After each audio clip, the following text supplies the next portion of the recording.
Hey everybody, it's Chad from Stick's Blog. I'm Stick, and today I want to do another video and talk about another jacket. This has been a jacket week for me. Earlier in the week I got my Luke's Ultralight Steel Nylon Rain Jacket, which I wore 2 days already this week, and I love it so far. But recently I picked up another jacket, and that's the Patagonia Houdini Wind Jacket. Now I want to say real quick, what I've been using in the past is my North Face Verto. I've only been using it in about a year now, maybe a little bit more than a year. But the North Face Verto is what I've been using. The North Face Verto I have in a size I have in a size large, and it weighs 2.9 ounces on my scales. I will say that the large size North Face Verto, I can layer this over my Montbell Ultralight Down Inner Parka. However, it is just a little bit tight in some places, namely around the waist.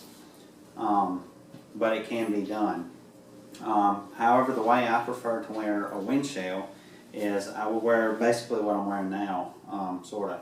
I would actually have my Capilene 2 base layer on. I've just got a t-shirt on right now. But I would wear my Capilene 2, and then I would wear my R1, and then I would put my wind shirt on, or wind jacket.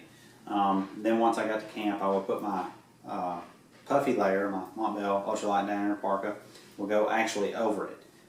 And like I said in my layering video, that's just the way I choose to do it. I'm not saying it's right or that it's what everybody else does. It's just what I do. So that's what I've been using. Now the North Face Verto is made out of a 7 denier nylon mini ripstop, or Pertex Quantum is also what it's called. And it does have a DWR just like most other wind shirts that you find. As well, this is what it is. This is the size that it is whenever it's packed up in the little zipper chest pouch. And I want to say that, you know, I haven't really had any issues as far as breathability or anything like that. There's been a couple of times where temperatures got up closer to about 50 degrees, and I'll be hiking up a mountain or something like that, and I might kind of feel a little bit warm, and I'll just simply unzip the front of it, and that's done fine for me. But I mean, I can't really say I've had any problems out of it. I want to say that this was $100 is what I paid for this. That's what they go for new, I believe, is $100.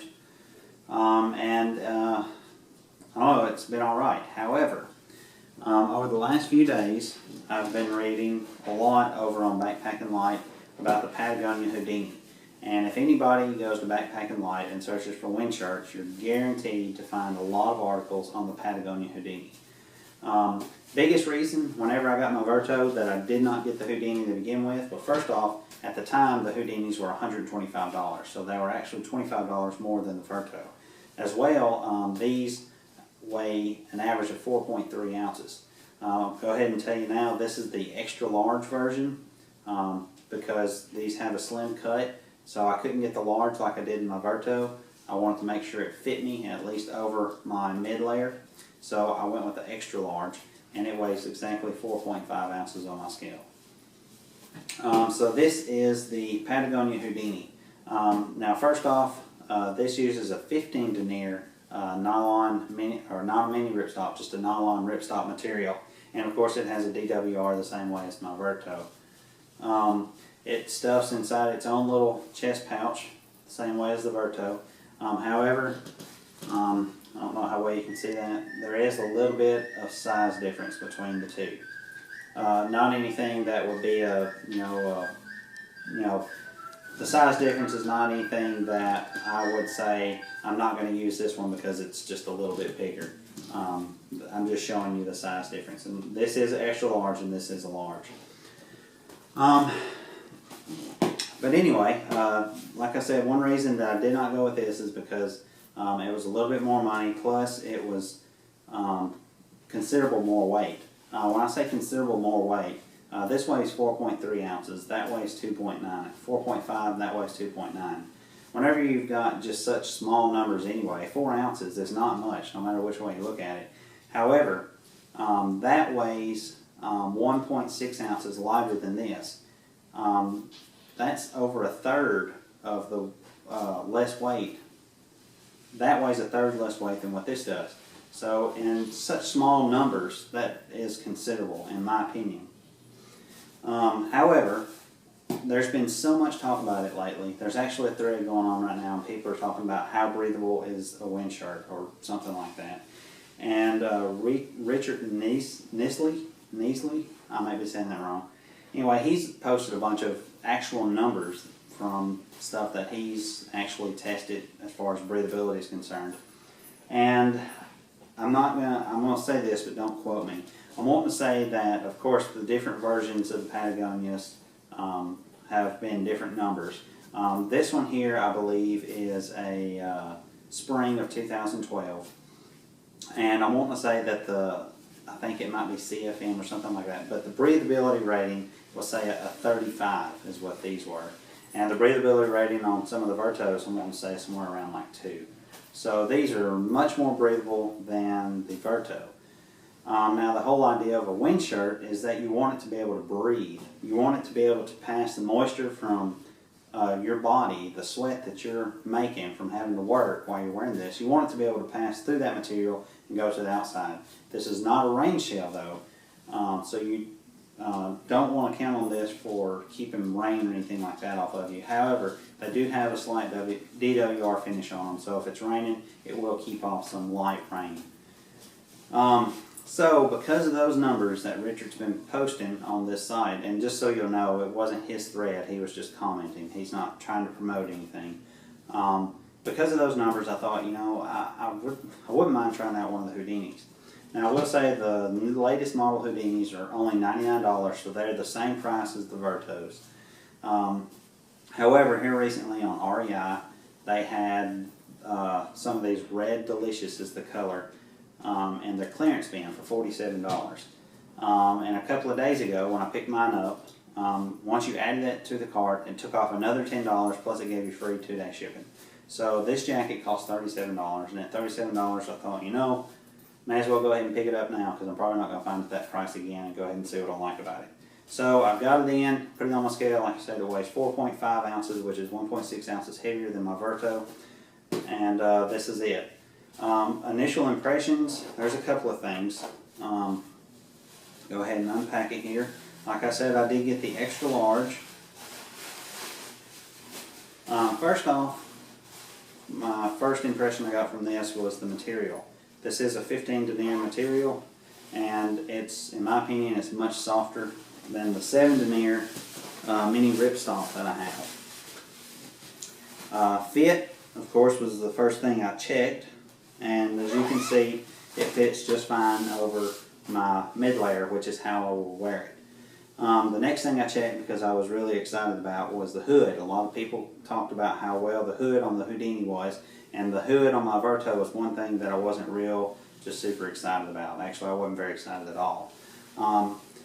The hood, the way it works, pulls around. It's only got one cinch point, and that's on the back. However, the way it's made, whenever you pull that cinch point, it kind of wraps around the front of your head. It's almost like a headband, and it really attaches the hood to your head. So now, doesn't matter how hard or how fast I turn, my hood's going to turn with me, and that is something that I do love. Whenever I would wear my Verto, it didn't have any kind of adjustments on it. It had a little bit of elastic, I believe, around the brim. And whenever I would turn my head, if I wasn't wearing something like with a bill on it, like a hat, my face would just turn into the side of the hood, and that's what I didn't like about that. I want to say though, right off the bat, out of the box, I really like the hood. Another thing that I want to say that I do like is the chest pocket zipper, or the chest pocket. On my Verto, the chest pocket, of course, is its own stuff sack, but it runs vertical. And I found that that's not real good for storing items in whenever you're actually wearing it as a jacket. However, I do like this one. I like it how it's horizontal, because I can drop things right in there and I won't have to worry about anything falling out. So I really like that. The cuffs, they are elastic cuffs, the same way the cuffs are on my Verto, and I can't say that I'm really too excited about either one of them. In my experience, I don't like elastic cuffs because about 90% of the time they're not going to fit the way that I would like them to, which is why on my recent steel nylon jacket I got from Luke's Ultraline, I asked him to put cord lock so I could cinch it, and I like that much better. As you can see, there is, I don't know how well you can see that, but there's lots of room there for water or something to drip down into. But I can't really say anything as compared to the Verto because they're both the same. That's one thing I would like to see some cinch locks put on. Another thing I want to talk about is the hardware that's actually on this jacket. The only other hardware, as you can see here, is this this draw cord in the hem. I don't know how well you can see that. But the straw cord in the hem uses a huge cord lock.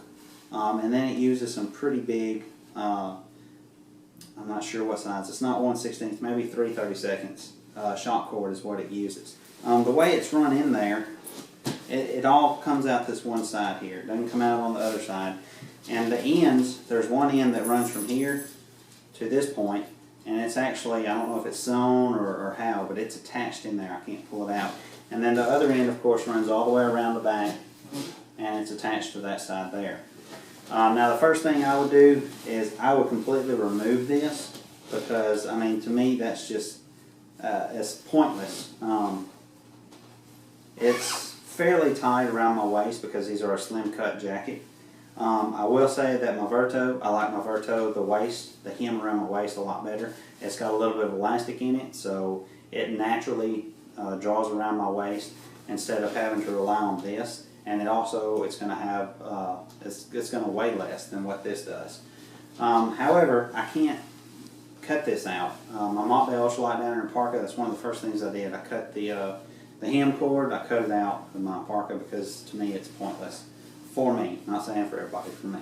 But I can't necessarily do that because I can cut this cord lock out and I can cut the cords here, but then that cord's going to be left in it because I can't pull it out because I can't get it undone right here. So I don't really like that. Also, the hardware on the back, on my hood here, this is kind of hard to do.